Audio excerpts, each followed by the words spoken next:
Tout le monde connaît son bonnet rouge. Oui, enfin là, son bonnet, il est pas rouge parce qu'il est en noir et blanc, mais bref. L'océan, c'était son jardin. Et il était super fort en apnée aussi. Il avait un beau bateau nommé la Calypso. Mais en IMO, il est zéro. Pour être proprio, c'est Bruno. Bonjour à toutes et bonjour à tous, bienvenue dans Proprio à tout prix spécial paperasse. Aujourd'hui, accrochez-vous, il faut parfois 14 mois pour décrocher un permis de construire en France. Et une demande sur 3 d'aide énergétique est refusée pour une simple erreur administrative. Alors, est-il devenu plus difficile de devenir propriétaire que de décrocher son diplôme d'ingé ? Nos expertes, nos consultantes en plateau sont là pour dégainer leurs meilleurs conseils et leurs meilleures anecdotes. Maxime Banane inaugurera sa séquence People Imo, attention, ça va être sympa. Et Mélodie Fontaine sera notre invitée de la semaine pour son spectacle Nickel. Alors attention, dossier béton, humour garanti, c'est parti.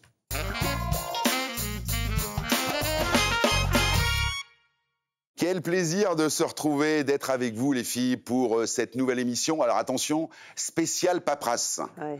Alors là, on galère en France, hein, les filles. Hein. Complètement. Il faut être bien organisé. Ah ouais, alors bon, alors Lorna à Bergerac, Nîmes avec Lise, Audrey à Thionville et le Beaujolais-Val-de-Saône avec Marie.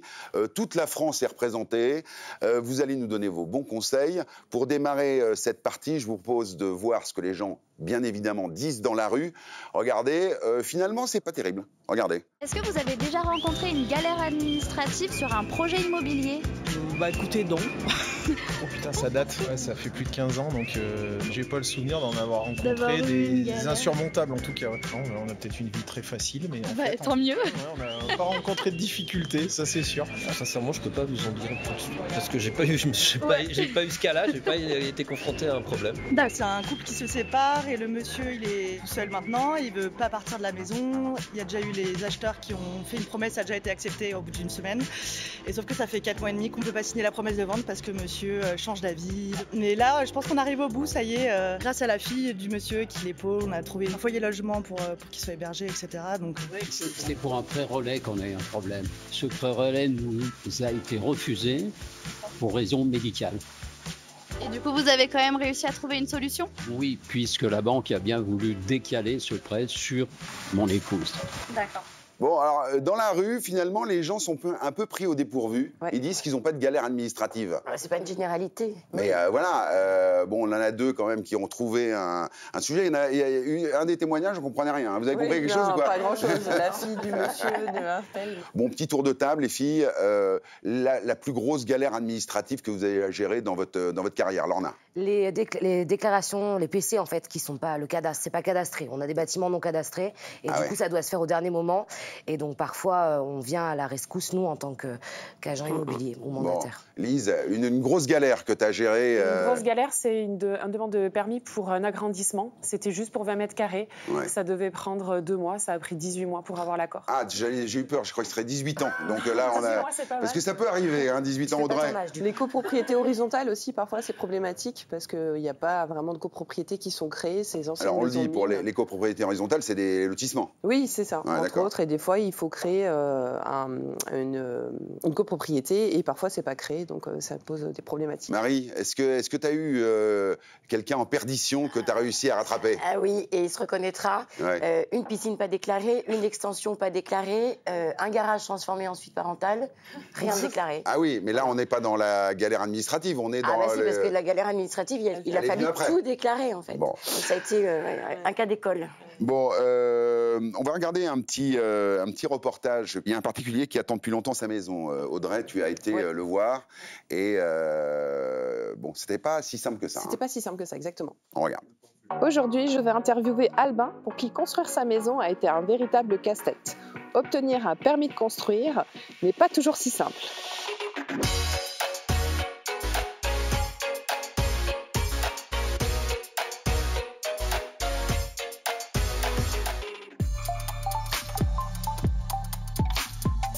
On a déposé le permis en décembre 2020.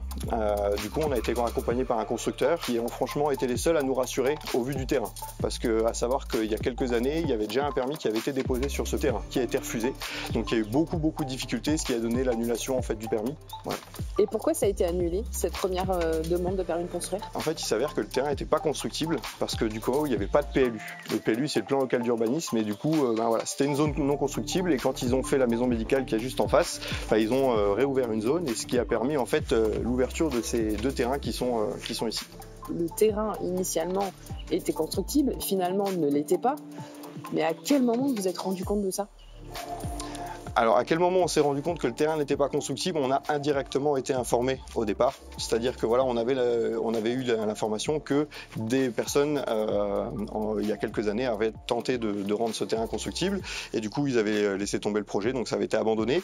Après, voilà, comme la maison médicale en face s'est construite, du coup, on savait qu'il y avait une information qui était créer un PLU pour donner lieu à deux terrains constructibles juste derrière. Mais vous n'aviez aucune information sur le temps, justement, non, finalement. Aucune information de temps. Et vous êtes quand même lancé sur le projet? On s'est quand même lancé.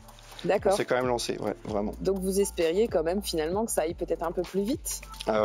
Espérer, non. Après, en fait, ce qui joue pour nous, c'est la situation du terrain qui est idéale, parce qu'on a la maison médicale juste en face, l'école de mes enfants qui sont là, la crèche qui est à 30 mètres. Donc en gros, si vous voulez, c'est une situation et une stratégie géographique. D'accord. Franchement, on n'a rien eu à gérer de A à Z. C'est eux qui ont géré. Franchement, merci à eux. Quel a été l'impact du retard de l'obtention du permis de construire, à savoir peut-être l'augmentation du coût des matériaux? Alors heureusement pour nous, on avait fait le bon choix avec l'interlocuteur, parce que autrement, je pense qu'aujourd'hui, comme beaucoup de personnes malheureusement, on aurait été impacté par le coût des matériaux justement. En fait, en ayant signé un contrat de constructeur avec une garantie de prix bloqué, qui sont les seuls actuellement à faire ce genre de projet, voilà, on n'a eu aucun impact sur les coûts financiers. Et ça, franchement, c'était merci à eux encore une fois. Est-ce qu'à un moment donné, vous vous êtes dit, je vais abandonner le projet? Alors abandonner, je pense pas. Après, on a subi pas mal de petites choses à côté sur le point personnel, mais en tout cas, voilà, ce qui était important, c'est que voilà, on a réussi à attendre et on a réussi à aller jusqu'au bout. Qu'est-ce que vous avez subi justement personnellement? Entre-temps, ma femme elle est tombée enceinte, donc franchement c'était chaud. Après on a vendu la maison, donc en plus de ça, voilà, on a dû aller vivre dans un appartement qui était vraiment pas prévu. Donc franchement voilà, je vous montre pas l'appartement dans lequel on a vécu dans les conditions, mais bon voilà, j'ai un pote à moi qui a gentiment réussi à me dépanner pendant presque 18 mois, donc franchement merci à lui. Y a-t-il eu un moment de découragement ou même des conflits au sein de votre couple?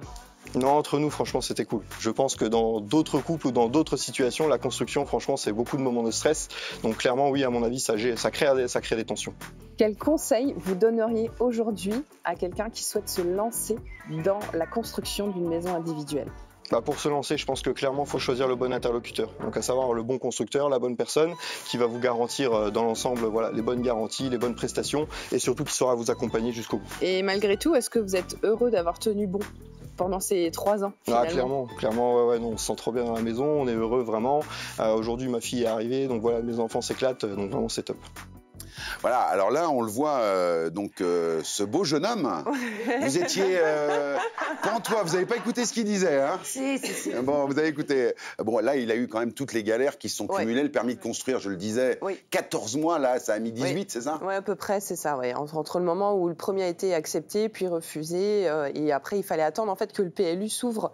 Donc là, il fallait attendre que ça soit voté. Plan local d'urbanisme. Hein. Exactement, c'est ça. Et une fois que ça a été accordé... C'est ça qui est dingue, les filles. Franchement, on est là, on achète une maison, il y a le permis de construire qui est accepté, et tout d'un coup, il y a quelqu'un qui décrète que c'est plus constructible. Alors, moi, j'ai eu le cas dans un village pas très loin où les terrains ont été vendus, les permis de construire ont été accordés et la mairie s'est rendue compte que l'assainissement n'était pas aux normes. D'accord. Donc, ça a été bloqué 3 ans. Oh là. Donc ça, c'est vraiment une très grosse galère parce qu'en fait, c'était que des primo-accédants. Ouais. Ils ont été obligés de commencer à payer alors qu'ils ne pouvaient pas commencer à construire. Le délai d'obtention, il est parfois plus long que la construction de la maison en elle-même. Ouais, tout à fait. C'est un truc de ouf. Alors ça, c'est dû à quoi, les délais d'obtention de permis de construire? Bon, il y a les dossiers qui ne sont pas forcément complets au départ, hein, il faut le dire. Il y a aussi une responsabilité du propriétaire à ce moment-là. Les mairies ne sont pas forcément aujourd'hui toutes dématérialisées pour faire les demandes de permis de construire, donc ça prend plus de temps. Pas toujours formés aussi dans les petites C'est-à-dire que les mecs qui partent en avance croient que c'est eux qui arrivent en retard, c'est ça? C'est pour ça que c'est en retard. tard le truc. Non mais franchement, c'est un scandale ça quand même, les délais. Oui, après nous, il y a une particularité en Dordogne, en fait, à Bergerac ou au Pays Foyen, ces deux comités d'agglo. En fait, même les terrains agricoles, finalement, deviennent constructibles puisque la police d'urbanisme a été déléguée au comité d'agglo. Et du coup, en fait, ils peuvent faire jusqu'à 80 mètres carrés d'annexes, en fait, dans la limite de 3. Ce qui fait que parfois, on a des petits malins qui achètent des terrains agricoles où il y a déjà un garage. Et du coup, derrière, ils font construire une maison de 80 mètres carrés, ils séparent le terrain, ils vendent, en fait, deux bâtiments. C'est un bon plan, ça. Oui, pour les promoteurs, c'est super, ça, par contre, Ah oui, donc on achète un permis qui n'est pas constructible, il devient constructible. Agricole, attention, un terrain agricole, pas agricole, naturel, etc. Terrain agricole. Bon, les professionnels ont aussi des galères administratives. Audrey, tu as été voir, le sujet est intéressant parce que le gars, en fait, il a le projet d'une vie. Hein. C'est ça, exactement. C'est le projet d'une vie. En fait, c'est la construction d'un nouveau centre esthétique, leur nouveau centre. Et pour des galères administratives, c'est compliqué. Voilà, c'est compliqué. Je suis Julien Prigent, je suis l'associé d'Eternal Rejuveness, un centre de beauté qu'on a fondé avec ma femme il y a quelques années de ça maintenant. Là, je suis ici pour vous présenter ce terrain qui est tout simplement notre rêve parce qu'on veut construire un spa avec les soins qu'on propose déjà sur à peu près 1000 mètres carrés. Alors pourquoi on a choisi Yutz ? Tout simplement parce que c'est l'endroit où se trouve notre clientèle historique. Proche de la frontière luxembourgeoise, on a déposé notre permis de construire, on est passé par un architecte. Quand est-ce que vous avez déposé votre permis de construire? Alors exactement, on l'a déposé en 2022 et le permis a été délivré en mars 2023. Voilà, c'était vers le 25 mars, quelque chose comme ça. Donc à ce moment-là, on a fait ce qui s'impose à nous, c'est-à-dire on a posé le panneau évoquant le projet et on a fait passer un huissier pour constater qu'on avait bien fait toutes les choses dans les règles de l'art. Et là, qu'est-ce qui s'est passé? Eh bien là, on s'est retrouvé face à quelques difficultés administratives parce qu'on a eu un premier recours amiable sur le projet. Alors il faut savoir qu'un recours amiable, c'est simplement quelqu'un qui conteste la validité de notre permis de construire et il le fait tout d'abord devant la commune de Yutz. Ce qui se passe, c'est que la commune a 2 mois pour répondre. Et si elle ne le fait pas, ça équivaut à une réponse négative. Donc c'est ce qui s'est passé, c'est-à-dire que nous on a eu le recours, on a eu la copie, le permis du coup continuait de courir pendant ce temps-là et la commune n'a pas répondu.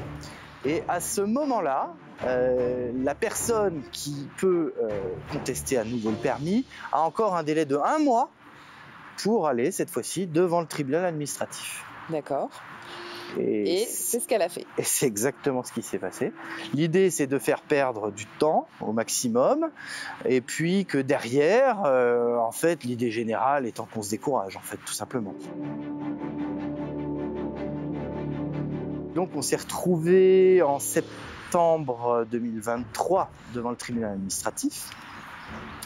La Chambre a donné ses conclusions en mars 2024. Alors qu'a dit le tribunal administratif? En fait, il a débouté l'association dans son intérêt même à agir. C'est-à-dire qu'il n'a même pas commencé à étudier les arguments de l'association, qu'en fait il a rejeté complètement sa demande en disant votre objet est trop flou, on ne comprend pas ce que vous voulez faire et pourquoi, donc on trouve que vous n'avez pas d'intérêt à agir. Ensuite, une fois que ce recours a été débouté, qu'est-ce qui s'est passé? Par la suite, quand le recours a été débouté, il faut savoir que cette association a encore 2 mois pour faire appel. Je vous le donne en mille, le 26 mai, on reçoit, voilà, on part devant la cour administrative d'appel.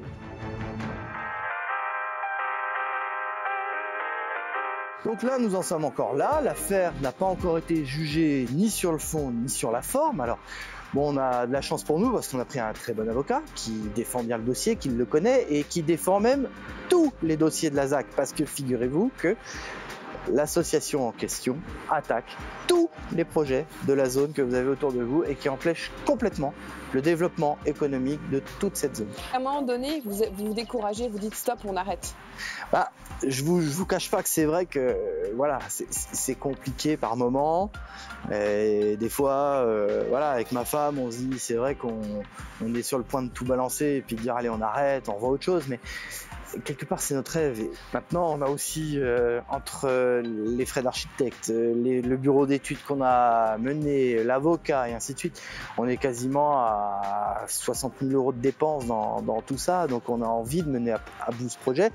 Et puis, quelque part, eh ben, avec ma femme, on est breton, on est têtu et ils nous auront pas. Voilà, c'est aussi simple que ça et qu'à un moment donné, on va pas se plier face à ça. Incroyable, Audrey. Hein. Le rêve d'une vie, 60 000 € dépensés, le recours, l'attente, 2021. Oui, 22, je crois. Depuis 22. Les emplois aussi qui peuvent être créés, toute la zone. Alors le recours des tiers, ça on n'en parle pas beaucoup, mais c'est vrai que quand on dépose un permis de construire à titre individuel ou même une société, on peut avoir les voisins qui empêchent de construire. Mais un voisin mal intentionné, simplement fait un recours des tiers. Par contre, ça peut être amendable. Hein. Si c'est pas fondé... D'accord, mais ça met des années. Oui, parce que du coup, automatiquement, une procédure est mise en route et puis ça pousse le délai à chaque fois de la construction. C'est ça. Mais là, les galères administratives, on est plein dedans, en plein dedans. Le but, c'est que les gens, en fait, se découragent, clairement. Et puis, on le voit à chaque fois, c'est qu'il y a un délai de 2 mois.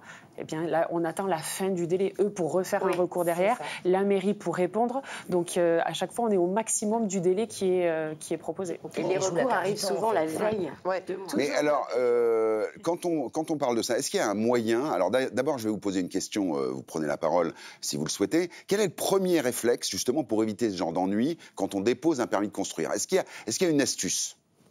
Alors honnêtement, je pense qu'il n'y a pas d'astuce parce que là, c'est un recours d'un tiers, donc on ne peut pas On ne peut pas aller voir les voisins et leur dire, par exemple... En amont du projet, pour l'avoir vécu personnellement, le mieux est quand même d'aller voir le voisinage pour les prévenir du projet. Alors, est-ce que ça empêcherait le recours? C'est pas sûr. Pas forcément. Mais... en tout cas, on met toutes les chances de notre côté pour expliquer le projet. Souvent, c'est une méconnaissance du projet qui fait qu'il y a un recours par peur. Et donc, ils préfèrent tout arrêter et tout bloquer. Mais bon, il est breton, le gars, hein, donc il ne va pas se laisser faire. Il ira jusqu'au bout et je pense que ça va être vraiment... Alors, une autre galère administrative, on passe tout de suite aux choses qui fâchent, c'est les ABF, les bâtiments de France. Bérengère Labbé a été enquêtée un petit peu pour savoir ce que c'était que ces bâtiments de France. C'est vrai que là...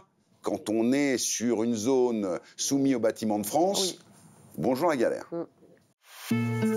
Bonjour, nous sommes à Orange devant le théâtre antique, patrimoine romain emblématique de la ville. Tous les bâtiments qui sont situés dans le périmètre des 500 mètres du théâtre sont concernés par la législation des bâtiments de France. Est-ce que tu peux m'expliquer ce que veut dire ABF ?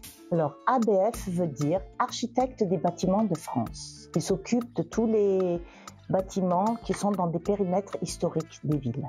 Donc, tous les propriétaires qui ont besoin d'avoir une rénovation énergétique sont obligés de faire appel à toi. Il y a un dossier qui est déposé en mairie, qui passe d'abord par la mairie, par le service urbanisme, et qui après est envoyé aux architectes des bâtiments de France. Il y a des prescriptions qu'il faut respecter, c'est-à-dire qu'il faut travailler sur les produits qui vont être utilisés pour l'isolation. Et est-ce qu'on a le droit d'utiliser n'importe quel matériau? Non, il faut utiliser des matériaux naturels, compatibles avec les murs anciens, comme la chaux, la ouate de cellulose et la fibre de bois. On isole surtout l'intérieur. En tant qu'architecte, peux-tu nous expliquer de manière concrète en quoi consistent tes fonctions quand un client fait appel à toi pour de la rénovation énergétique? Alors, pour de la rénovation énergétique, quand un client vient vers moi, je suis obligée de lui proposer des solutions qui sont naturelles. Ces solutions qui sont proposées partent dans le dossier qui part en mairie et qui après ira vers les architectes des bâtiments de France qui valideront oui ou non le choix qui a été fait. Alors un bien classé, c'est toujours beaucoup plus compliqué à traiter qu'un bien simple qui n'est pas dans le périmètre des architectes de France. C'est-à-dire que dès qu'un dossier passe par les mains d'un architecte, cet architecte proposera avec un bureau d'études des solutions pour faire cette isolation intérieure, si on parle d'isolation intérieure. Ces solutions seront proposées et seront mises dans le dossier. Ce dossier partira en consultation Et il sera consulté par les architectes qui, eux, valideront ce choix, oui ou non. Ils peuvent très bien choisir une autre solution que celle qui est proposée.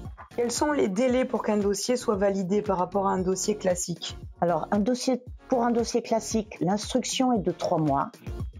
Et pour un délai autre, tel que celui dans les périmètres historiques, où il y a besoin de l'ABF, c'est un délai de 5 mois. Bon, alors donc 3 mois, 5 mois, des matériaux spécifiques pour rénover. Comment on s'en sort, franchement, quand on est un petit propriétaire et qu'on veut, je dirais, rénover son logement? Il faut prendre contact avec l'architecte des bâtiments de France avant. Mais déjà, après, avec un architecte, sans qu'il soit des bâtiments de France, mais il sera même... Mais est-ce que, sans langue de bois, une anecdote, je dirais, insoluble avec les bâtiments de France, alors... qui n'était pas... Enfin, c'était pas réaliste. Est-ce que vous avez eu ça déjà? Alors moi, c'est vrai que c'était pas réaliste, c'était légèrement stupide, on va se le dire. Voilà, c'est pareil. C'était de mettre des panneaux solaires, mais exposés nord, pour pas que ça soit en direction de la chapelle. Donc c'est un petit peu dommage, si vous voulez. On est sur, on en est là quand même. Hein. Ah oui, on est sur technocrate plus idiot, en fait. Hein, on est d'accord. C'est un peu ça. Marie, il y a ça aussi dans le Beaujolais, hein. Il y a beaucoup de bâtiments de France. Hein. Oui, il y en a beaucoup. Et là, on a eu une anecdote il n'y a pas très longtemps. Un bloc clim qui donnait sur cour, donc absolument pas visible de la rue, en zone bâtiment de France. On a été obligé de mettre un cache, puisque la mairie, quand on a fait l'acte de vente, en fait, a refusé ce bloc clim qui n'était absolument pas visible. Alors c'est ces tracasseries dont on aime vous parler, c'est-à-dire qu'en fait, parfois il y a des choses qui sont justifiées, faut être honnête, mais la plupart du temps, c'est pas un peu de la du pouvoir. Non, après c'est fait pour préserver. Là, on aime nos villages avec une architecture qui est esthétique. Et finalement, après, quand on demande de nous un accord, on râle parce qu'il est refusé. 60% c'est lié à l'esthétisme. Oui, mais quand c'est visible de la rue, je veux bien. Mais là, dans une cour intérieure. Personne ne voit ce que il y a beaucoup d'excès de zèle, il faut le dire. Voilà, donc ne lâchez pas l'affaire. Si vous sentez que c'est possible de faire les choses, faut pas se laisser impressionner par ne serait-ce la mairie ou les bâtiments de France. Alors un autre sujet qui préoccupe les Français, on est en plein dedans, hein, c'est quoi? Les impôts. Alors attention, dans l'émission, on a la chance d'avoir un expert fiscaliste, Frédéric Garnier, qui a un petit peu planché sur le sujet. Frédéric, je crois que c'est le moment de nous révéler toutes les tracasseries. Alors, merci Bruno. Alors, pour commencer, tu m'avais demandé pour ton Pinel. Alors, je t'ai imprimé quelques formulaires, rien de très compliqué. Je t'ai mis une 2044, les revenus fonciers, la 2044 EB, l'engagement du bailleur, réduction crédit d'impôt pour ton cellier. Voilà, et ça, tu me prendras ça 3 fois par jour pendant 30 jours. D'accord, ok. Plus sérieusement, on est en plein dans les déclarations fiscales. Il faut avouer que Bercy a plus misé sur l'intelligence artificielle pour aller traquer les fraudeurs que pour faciliter la vie des contribuables. D'ailleurs, Louise Attaque, on avait fait une chanson, ça s'appelait « Notre amour est éternel et pas artificiel ». Exactement, c'est vrai. On l'avait celle-là. On y est. Mais pas de panique, tout est prévu. On t'a collé 4 jours fériés en un mois pour que tu puisses remplir tes déclarations fiscales. Bon. Alors, tu vas faire comme tout le monde, hein, tu vas remplir ta déclaration en espérant ne pas faire d'erreur. Et la plupart du temps, ce sera malheureusement en ta défaveur parce qu'on a tous un petit peu peur du père fouettard. D'ailleurs, je voudrais qu'on prenne quelques secondes pour remercier toutes les personnes qui passent 8 heures à remplir leur déclaration d'impôt en oubliant telle ou telle case parce que sans eux, je paierais certainement encore un peu plus d'impôts. Ah oui, d'accord. Et là, je ne te parle pas du contrôle fiscal. Oui. Le contrôle fiscal, c'est quand on va venir te demander pour ton cellier de 2012 de ressortir l'avis d'imposition de ton locataire. Tu as intérêt d'avoir une sauvegarde externe aquaproof. Je te le dis. Mais heureusement, toi, Bruno, tu as de la chance parce que je vais t'accompagner pour cette déclaration d'impôt parce que je parle couramment CERFA. Et on va cocher ensemble les petites cases qui vont bien. Et dans ta bouche, j'entendrai cette fameuse phrase que j'entends trop souvent. Ah mais ça, je ne savais pas. Ben non, je ne savais pas. Voilà. Mais moi, je sais. Et donc, je vais t'accompagner. Comme je dis souvent, en matière fiscale, la vraie richesse, ce n'est pas ce que tu gagnes, c'est ce que tu gardes. Merci Frédéric, bravo. On le voit là, de plein pied dans les tracasseries administratives. Alors les impôts, ça c'est... Vous, est-ce que vos protégés, ceux que vous accompagnez au quotidien, ils vous parlent de leurs problèmes d'impôts, de leurs déclarations, etc. Est-ce que vous avez des phobiques administratifs parmi vos clients que vous avez rencontrés, Lorna? Oui, moi ils cherchent tous la zone où il n'y a pas d'impôts justement. Parce qu'il y a des zones ZRR, zones de revitalisation rurale, donc il n'y a pas pas d'impôt, donc tout le monde... Tu l'as dit vite, hein, on n'a pas très bien compris. Zone de revitalisation rurale, j'ai besoin d'un peu d'orthophoniste. Ah oui, c'est ça, voilà. Tu reviendras demain pour le B. C'est ça. Donc voilà, hormis ça, mais c'est vrai que tout le monde, les impôts, ça fait peur à tous. Il y a un ancien gestionnaire de patrimoine qui a aujourd'hui créé une société pour justement faire toute la partie administrative, donc déclaration d'impôts, les déclarations de travaux, voilà, absolument toute la partie administrative. Bien, mais les déclarations de travaux, il faut avoir un architecte pour le déposer en permis de construire en mairie. Alors ça dépend. Non, ça dépend. Pas toujours. Au-delà de 150 mètres carrés, oui. Il faut passer par un architecte, c'est obligatoire. Sinon, on peut faire soi-même. Bon, c'est déjà la fin de cette première partie. On voit qu'il y a beaucoup de tracasseries administratives. On va faire un petit récap avant de passer à la partie 2 de cette émission. Et on se retrouve tout de suite. Aujourd'hui, en France, il faut en moyenne 6 mois pour finaliser un achat immobilier entre la promesse de vente et la remise des clés. Une demande de prêt prend 40 à 60 jours, mais le droit de préemption urbain peut ajouter 2 mois de délai. Pour des travaux, il faut 2 à 3 mois pour obtenir un permis de construire et parfois 6 mois pour une autorisation en zone classée bâtiment historique. Résultat, des propriétaires qui attendent parfois plus d'1 an avant de pouvoir poser un coup de pinceau.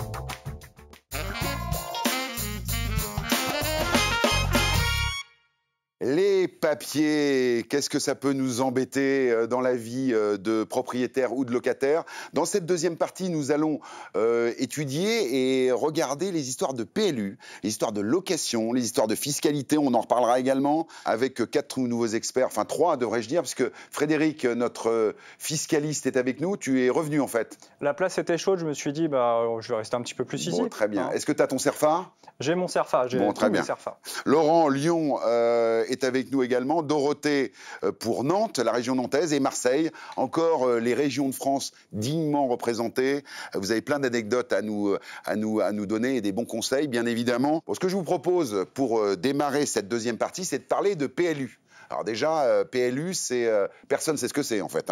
PLU, c'est quoi? C'est plan local d'urbanisme. Donc c'est le gouvernement qui quadrille chaque ville et qui donne des règles à chaque parcelle de constructibilité, de zones vertes. Il y a plein de choses et ça peut s'étudier. C'est libre de droit et chaque personne... On peut consulter ça sur Internet, Dorothée. Oui. Alors le PLU, Laurent, ça détermine également ce qu'on peut faire sur son terrain, notamment en matière de piscine. Exactement. Le PLU montre à quel endroit on peut ou ne pas faire une piscine. Et en l'occurrence, les clients que j'ai interrogés ne pouvaient pas la faire comme ils le souhaitaient. Ah ben voilà, on regarde. Alors on se retrouve aujourd'hui sur la commune de Franjuil, une commune de l'Ouest lyonnais, très prisée pour ses maisons et ses terrains. Et on va rencontrer un couple sur Franjuil qui s'est engagé sur un terrain et qui a connu quelques déboires.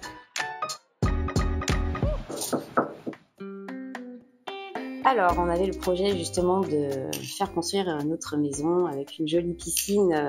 Donc, on a trouvé un terrain sur une jolie commune de l'Ouest lyonnais, Charbonnières. Mais mauvaise nouvelle est arrivée après signature du compromis sur lequel nous ne pouvions pas construire la piscine que l'on voulait à l'endroit où l'on voulait. Et à quel moment vous l'avez appris C'était juste après le compromis. C'est le constructeur en fait qui nous a passé les plans. On s'est aperçu par rapport à l'implantation des arbres, on avait un souci technique. On ne pouvait pas poser la piscine à l'endroit où on voulait. On nous proposait de décaler notre piscine beaucoup plus petite que ce qu'on avait prévu à la base. Donc, ce qu'on ne voulait pas, nous au début, on la voulait à un certain endroit, mais un arbre ne pouvait pas être enlevé au vu du PLU. Donc, on avait déjà passé le délai de 10 jours de rétractation.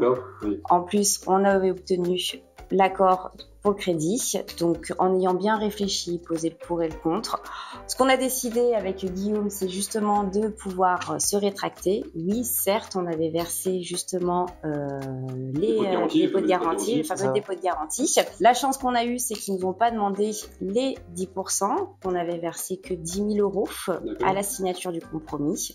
Donc, on s'est retrouvés, on a perdu ces 10 000 € pour pouvoir se rétracter justement et partir sur un autre projet.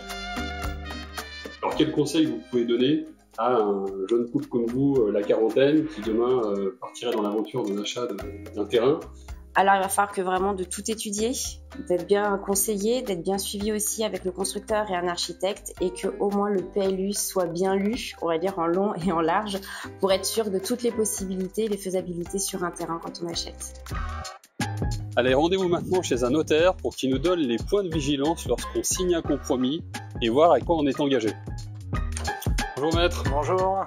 Alors que l'on parle de promesse de vente ou de compromis de vente, c'est l'acte préalable à la vente, l'acte par lequel une ou plusieurs parties, on va voir, s'engagent à vendre et ou à acheter sous différentes conditions suspensives. Effectivement, le compromis, c'est les deux parties, vendeurs et acquéreurs, s'engagent ensemble à vendre et acheter sous diverses conditions, oui. Alors que la promesse de vente, seul le vendeur, on appelle ça le promettant, le vendeur s'engage de manière ferme et définitive, et le bénéficiaire de la promesse, en l'occurrence donc le futur acquéreur, a un délai pour ce qu'on appelle lever l'option. Schématiquement, c'est obtenir et lever toutes les conditions suspensives, et à la fin, il a le choix d'acheter ou non le bien immobilier, avec les conséquences que ça peut engendrer. Alors, quid du droit de rétractation? On en parle souvent. Si on a signé et qu'au bout de 10 jours, on veut se rétracter, ça se passe comment?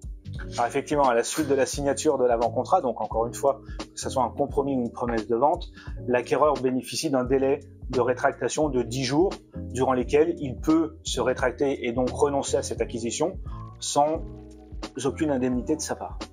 Ça concerne que l'acquéreur. Le vendeur, lui, à partir du moment où le compromis ou la promesse est signée, il est définitivement engagé. Et ça concerne que le particulier ou... Ça concerne effectivement que le particulier qui achète un bien à usage d'habitation.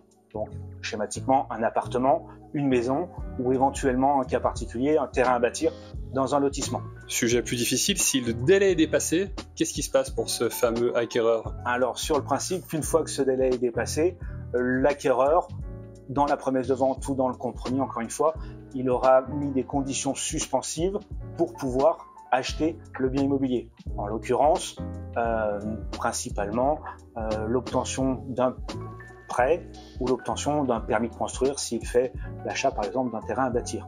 Et donc là, il est engagé sous réserve que ces conditions soient levées et qu'il obtienne son prêt et ou son permis de construire. Donc deuxième partie du reportage très intéressante, Laurent, avec ce notaire qui nous donne les bonnes astuces à suivre sur le compromis, l'acte de vente, les clauses suspensives, etc. Voilà, donc effectivement, c'est des points qui sont quand même très importants à analyser. Il donne effectivement un petit peu les éléments qui sont importants. Bon. Et je pense que si ces éléments avaient été pris en compte par le couple auparavant, ça aurait été... Voilà, ouais. Ça aurait été... Bon, on le voit, hein, le couple d'avant, pour un arbre.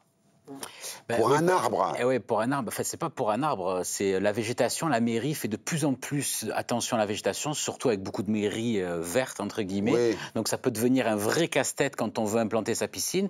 Le bon conseil, c'est d'orienter les acheteurs qui ne sont pas avertis vers un architecte qui va leur faire une étude précise. Et après, au sujet de la piscine, il y a une seconde chose aussi à bien différencier, c'est-à-dire que il y a la constructibilité, il y a le PLU qui autorise la piscine à ne pas confondre avec des drones qui viennent flasher pour calculer votre assiette de taxe foncière. Donc ça, c'est le gouvernement qui peut être redevable aussi. Vous pouvez ne pas déclarer votre piscine et par contre que vous ayez... D'accord, parce qu'il y a le problème d'administratif, je dirais, de construction. Exactement. Mais ensuite, on a les problèmes administratifs une fois qu'on a construit la piscine pour payer les impôts. Bah oui, parce que ça augmente la valeur locative, ça augmente la valeur du bien, donc ça augmente la taxe foncière, forcément. Ah, voilà. Bon, alors une autre galère administrative, une autre galère un peu difficile à vivre, c'est le déménagement. Alors le déménagement, là je vous explique pas, on croule sous les paperasses, il faut changer les abonnements, etc. Dorothée, tu as été voir un jeune qui vient de s'installer. 22 ans. Donc, mais lui, il a choisi la difficulté puisque en plus de quitter le cocon familial, il a choisi de réhabiliter un garage. Donc lui, il a eu la totale au niveau paperasse. Donc il a été un regarde le témoignage, il est très sympa, le jeune. On se retrouve souvent seul devant la tempête administrative. Mais il existe pourtant beaucoup de solutions. C'est habillé en guerrière que je vous propose de rencontrer Axel, rescapé du champ de bataille administratif. Il vient tout juste de déménager de chez ses parents et il va vous raconter ses aventures et ses mésaventures. Je vous propose de me suivre. Alors Axel, tu viens de déménager de chez tes parents. Est-ce que pour toi ça a été une source de stress au niveau administratif ? Quand on déménage de chez ses parents, c'est toujours une source de stress. Déjà, prendre son indépendance, c'est déjà stressant, mais d'autant plus quand on n'est pas fort en administratif. Oui. Alors, ça a été quoi la première chose que tu as fait administrativement parlant ? La première chose que j'ai dû faire, c'est choisir mon fournisseur d'électricité et assurer ma maison. Donc, assurer sa maison, c'est obligatoire, il le demande chez le notaire directement. Oui. Et du coup, au niveau électricité, tous les organismes, tu as comparé? Qu'est-ce que tu as fait? Alors, j'aurais pu comparer, mais moi, j'ai plutôt choisi la solution de facilité, c'est prendre le fournisseur d'électricité de mes parents. Avec un système de parrainage, ça nous offre 20 € déductibles sur nos premières factures au début. A priori, le plus gros problème que tu peux rencontrer, c'est le fait de passer d'un site à un autre. Si c'était groupé, ce serait peut-être plus simple. Est-ce que tu trouves qu'en France, on est bien accompagné? Je trouve pas qu'en France, on soit très bien accompagné. Effectivement, on peut trouver des sites qui nous donnent une ligne de conduite à tenir quant aux démarches administratives, mais elles prennent pas en compte le cas par cas et les situations qu'on peut rencontrer. Et en plus, elles changent de site en site. Je pense que le plus important aujourd'hui, c'est d'être très bien entouré. Et moi, je pense principalement à tous ceux qui ne le sont pas. Et là, ça devient un petit peu plus compliqué.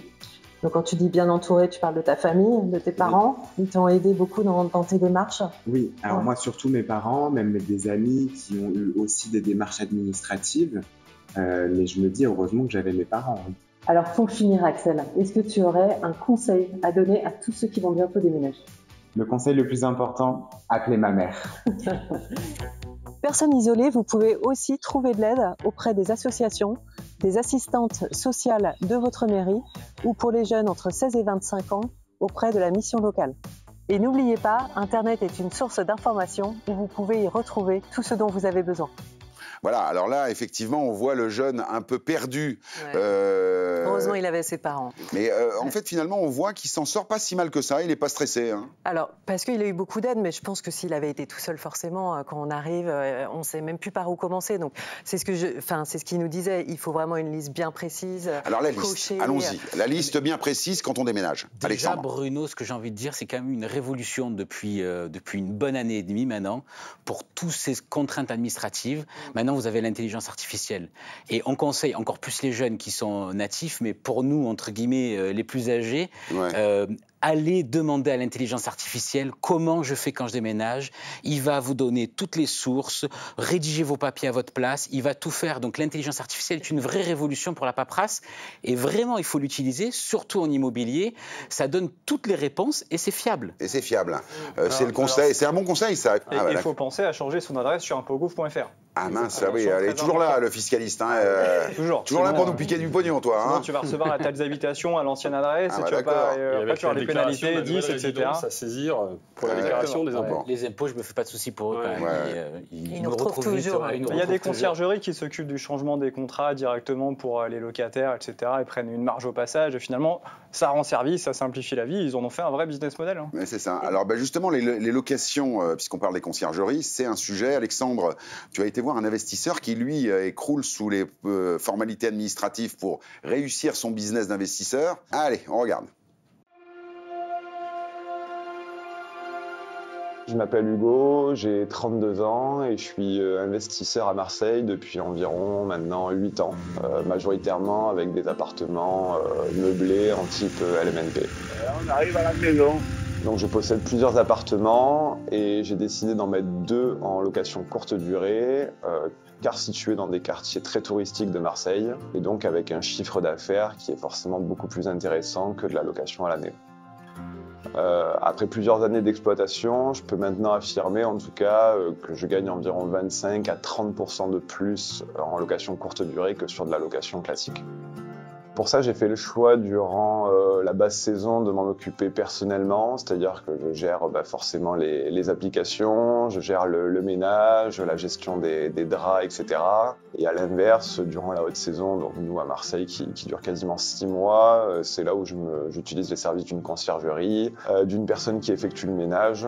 Et malgré ça, ça me permet sur 12 mois de très bien m'y retrouver avec ces 2 appartements qui sont exclusivement loués en durée.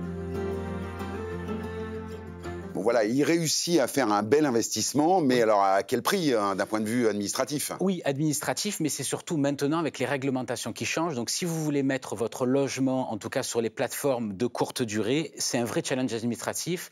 Et les professionnels, même les professionnels s'en sortent plus. Ah ouais, vous avez déjà un numéro d'enregistrement dans chaque ville à avoir. Ouais. Ensuite, si vous êtes en résidence principale, à libre charge à Marseille, par exemple, c'est 90 jours, limité à 90 jours. Ah oui, c'est ça, les réglementations, les villes ont fait ça. Ouais. Exactement. Si c'est un investissement investissement locatif, maintenant il faut changer la destination de votre appartement en destination commerciale, parce que la location courte durée est une activité commerciale.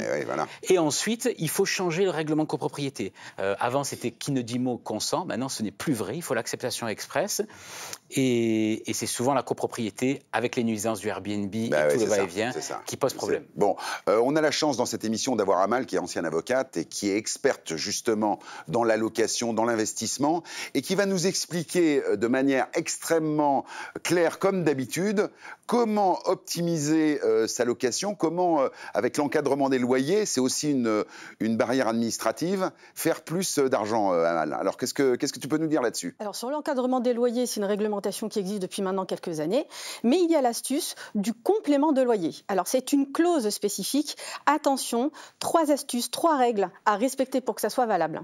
La première, c'est que la clause de complément de loyer, celle qui va vous permettre d'avoir un loyer complémentaire gonflé par rapport à la réglementation, ça doit faire l'objet d'une clause spécifique.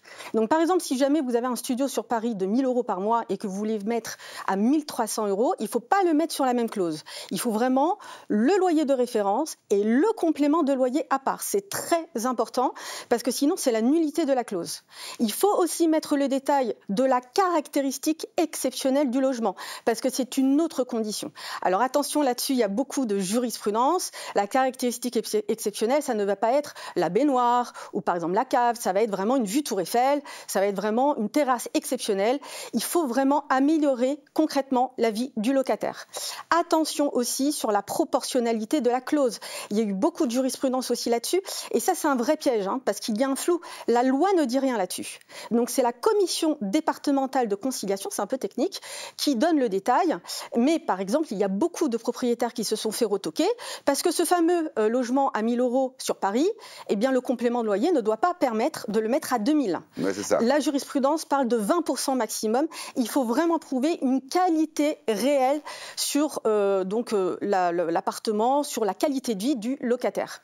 Alors attention si vous ne respectez pas ces règles. Les locataires sont de plus en plus renseignés et l'enjeu c'est quoi? C'est la nullité de la clause pendant une durée de 3 mois à compter de la conclusion du contrat de bail. Les locataires sont très renseignés là-dessus et ils peuvent récupérer la plus-value, le trop perçu de loyer, ainsi que des dommages et intérêts. Et si vous êtes propriétaire, que vous êtes intéressé par cette clause, je vous conseille vraiment d'en parler clairement aux locataires, voire de passer par des professionnels, parce que, encore une fois, les locataires sont très vigilants sur ce point-là.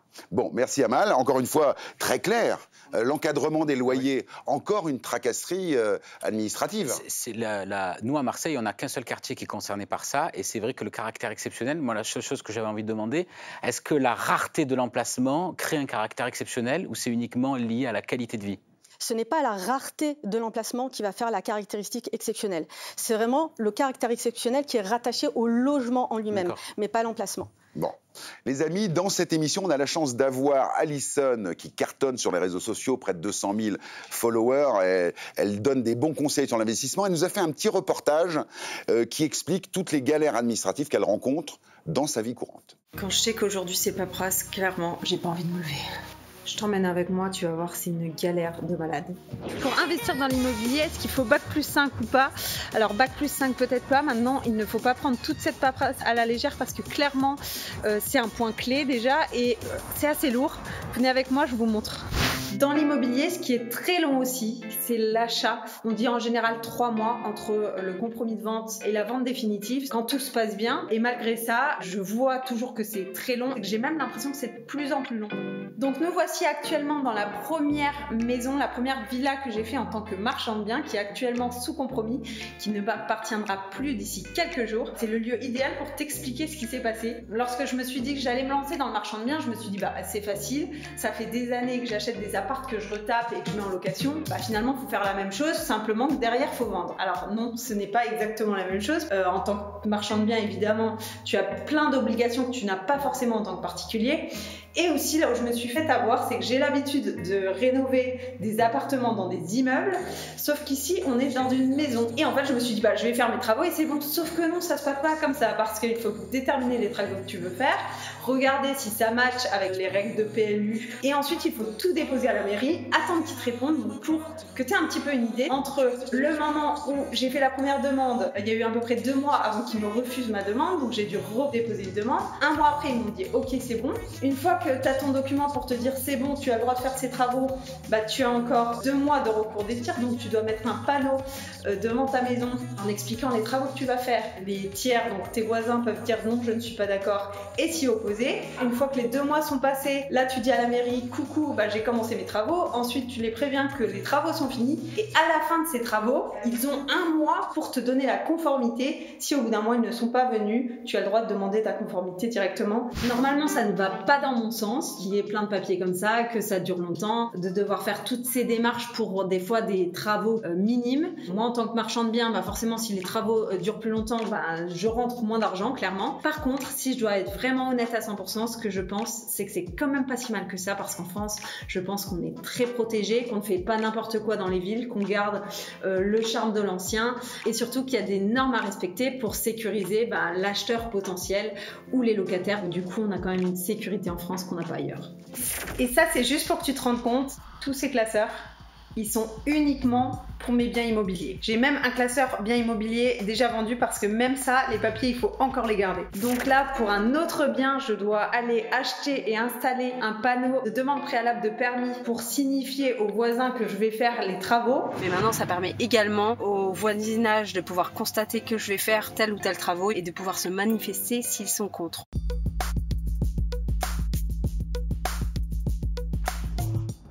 Alors là, on rentre à la maison et on va compléter le panneau de chantier pour pouvoir le mettre sur la façade de la maison.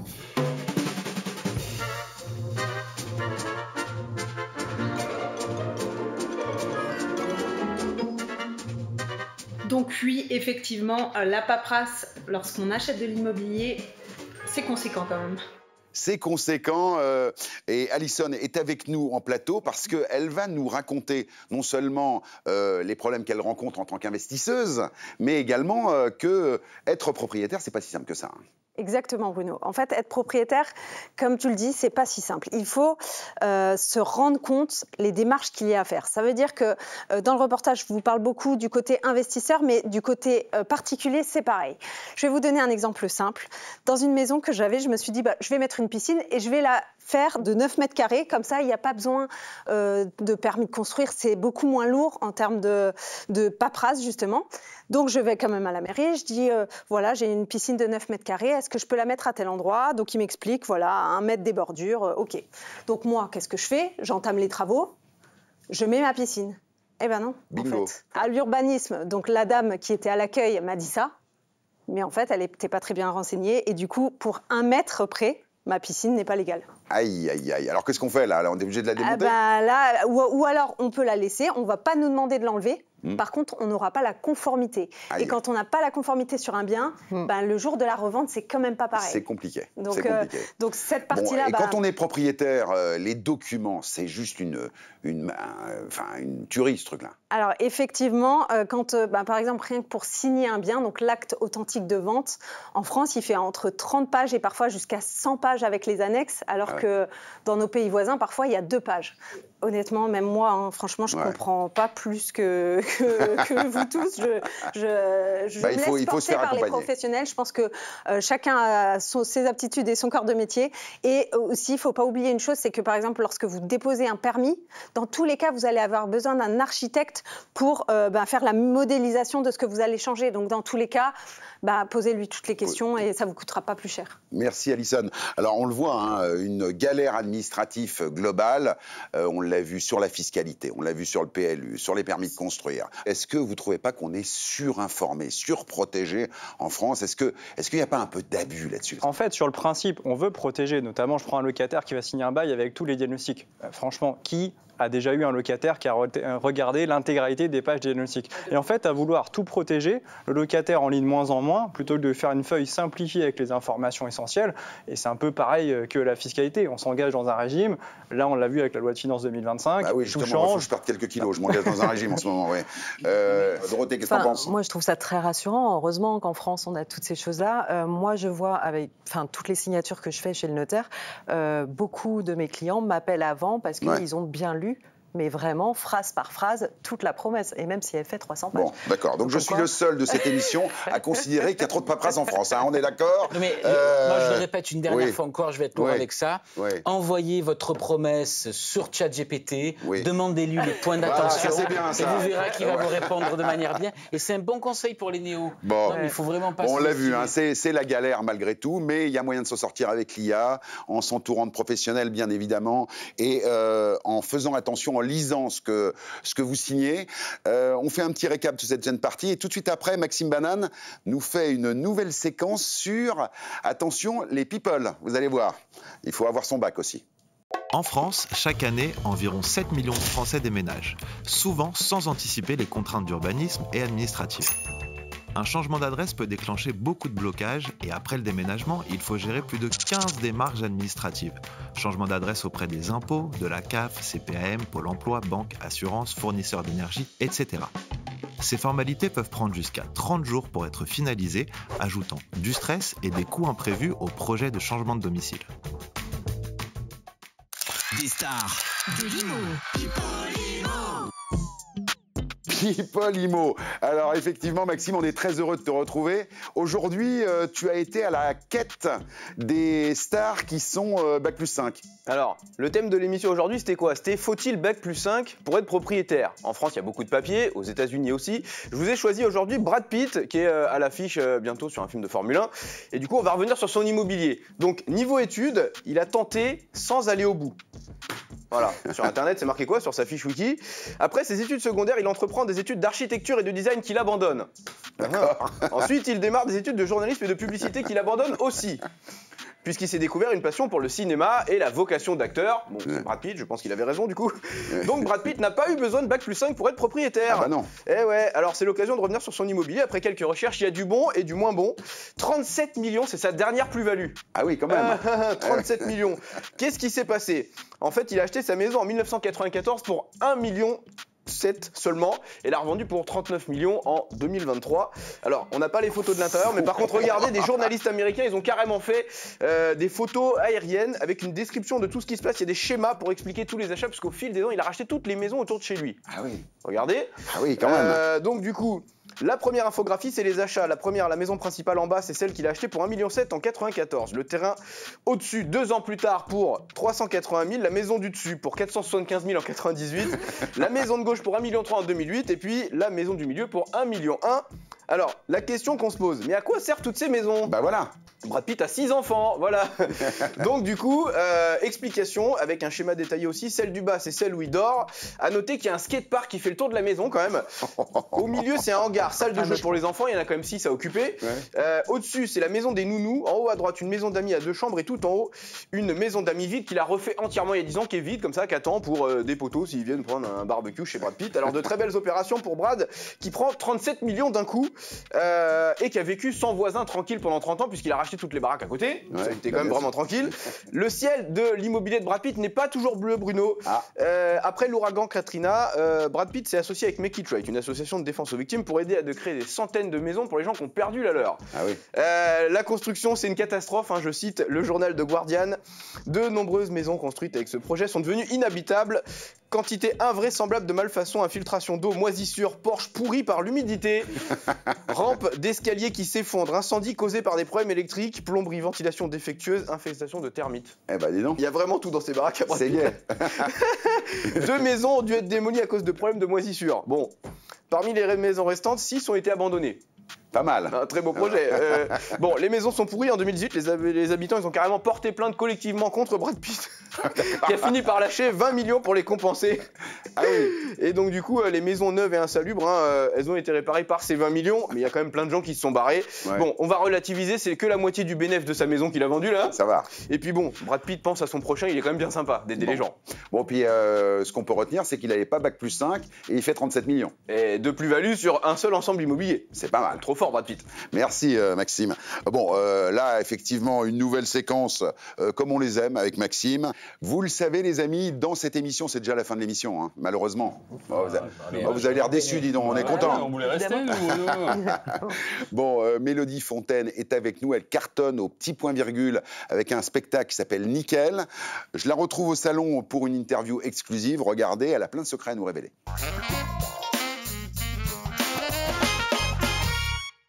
Nous recevons dans Proprio à tout prix Mélodie Fontaine et c'est un immense plaisir. Oh, merci Bruno. Mais non, mais moi vraiment. Ah oui, mais j'adore ce que tu fais. Non, mais c'est vrai, c'est vrai. D'accord. C'est tout à fait sincère. Bon, alors on le dit tout de suite pour commencer. Bon, tu cartonnes, en tournée dans toute la France. Le théâtre de l'œuvre, le 18 juin. L'appel du 18 juin. Eh oui, c'est ça. Eh ben alors, comme ça, on le retient bien. Mais alors, bon, tu viens du Nord, on va parler de ton immobilier, on va parler de ton parcours, on va parler de tes rêves immobiliers. Oui, j'en ai plein. T'en as plein? Ouais, j'adore. Bon, est-ce que tu peux nous dire aujourd'hui comment se passe le théâtre de l'œuvre? Ouais, en fait, je suis arrivée à un point avec ce spectacle qui a été en rodage pendant 1 an et demi, à un niveau que j'adore, qui m'était jamais arrivé sur scène, où chaque seconde, je suis tellement contente de jouer ce spectacle. Et je suis arrivée à un niveau où quand les gens sortent de ma salle, disent « Je n'ai pas pleuré de rire comme ça depuis des années ». Et c'était mon objectif. En fait, j'ai pas d'objectif de faire passer des messages ou, tu vois, en particulier. Moi, ce que je voulais, c'est que pendant 1 heure, on décroche et on pleure de rire. Et les gens me disent de plus en plus ça. Et donc, je pense que j'ai atteint mon objectif avec ce spectacle. Alors, tu joues pas en demi-teinte, hein? Non. Non, on n'est pas sur la demi-teinte. J'y vais un peu franco de port, c'est vrai. J'y vais un peu cash, je raconte un peu tout et les gens me demandent souvent, mais c'est vrai. Et en fait, j'ai dit, j'écris très peu, c'est très vrai, tout ce que je raconte est vrai. Ah oui. Donc on me connaît beaucoup plus quand on sort de la salle parce qu'il n'y a rien de faux, quoi. Bon, alors, comment démarre la vie de Mélodie? Est-ce que tu te rappelles de ta maison d'enfance? Bien sûr, bien sûr. Ton appartement d'enfance, c'était où? C'était une maison, figure-toi, à Bousbecq. Ah. Donc c'est dans le nord de la France. Le nord. Nord-nord. Ch'ti. C'est vraiment Ch'ti, frontalier à la Belgique. D'accord. Et donc à Bousbecq, c'était ce qu'on appelait un château, mais c'était un mini château qui s'appelait le Château Blanc. Et ma mère a eu un coup de cœur pour cette maison. Tu commences à nous raconter. Non, mais attends, parce que tu veux une anecdote croustille ou pas? Bah oui, bien sûr. Elle était un peu hantée. Non. Si. Et moi, je voyais une dame dans cette maison. Une dame blanche? Non, une dame qui venait au bout de mon lit et je racontais à mes parents que je voyais une dame qui venait quand j'allais me coucher et ils ne me croyaient pas parce qu'ils pensaient que je voulais pas me coucher et que je tirais sur le bouchon, tout ça. Et donc, du coup, quand on a vendu la maison, on n'a pas dit, enfin mes parents n'ont pas dit au nouveau propriétaire, au fait, attention, oui, il y a quand même un petit peu quelque chose, et on mange avec eux 2 ans après, et il se trouve que le monsieur a fait, alors il y a eu un truc bizarre, c'est que je jouais du piano et il y a une ombre qui s'est accoudée au piano, et j'ai fait, oui, c'est ma copine, c'est la dame. Ah ouais. Voilà. Alors maintenant, on va en venir à la Mélodie intime. Oui. Le premier appart toute seule, est-ce que tu t'en rappelles? Oui, c'était à Lille, parce que j'avais intégré une fac de langue étrangère appliquée. Oui. Et j'ai eu cet appart de 25 mètres carrés où qui était vraiment cool.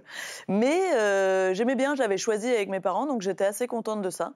Et il était bien placé, il était chouette. Et après, je suis partie vivre à Bruxelles, figure-toi. Ah oui, d'accord. Pendant 1 an.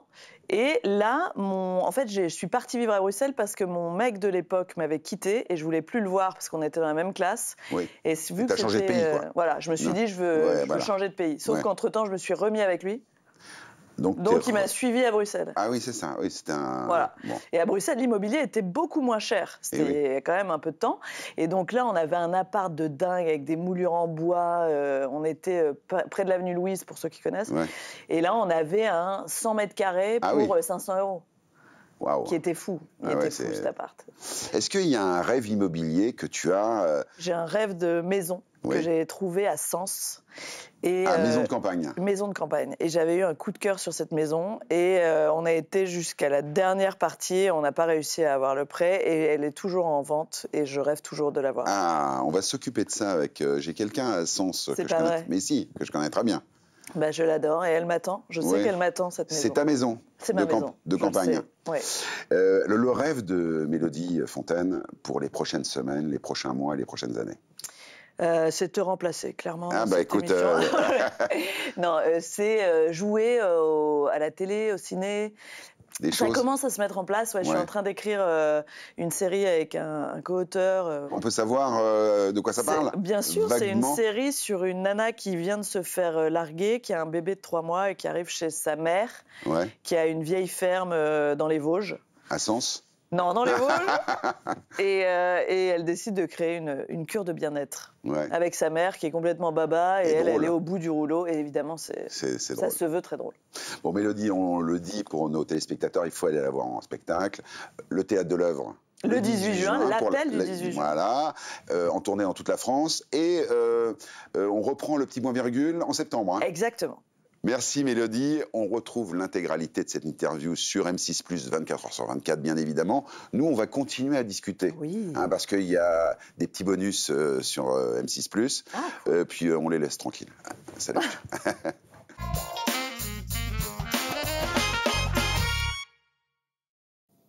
Bon, elle est incroyable. C'est un moment toujours suspendu quand on reçoit des invités de cette. C'était très sympa. C'est la fin de l'émission. On se retrouve bien sûr la semaine prochaine pour d'autres aventures immobilières. Vous le savez, vous pouvez retrouver cette émission sur M6+ en replay 24/24. Les bons conseils de nos consultants partout en France dans Propriété à tout prix. On se retrouve samedi prochain pour d'autres aventures. Ciao.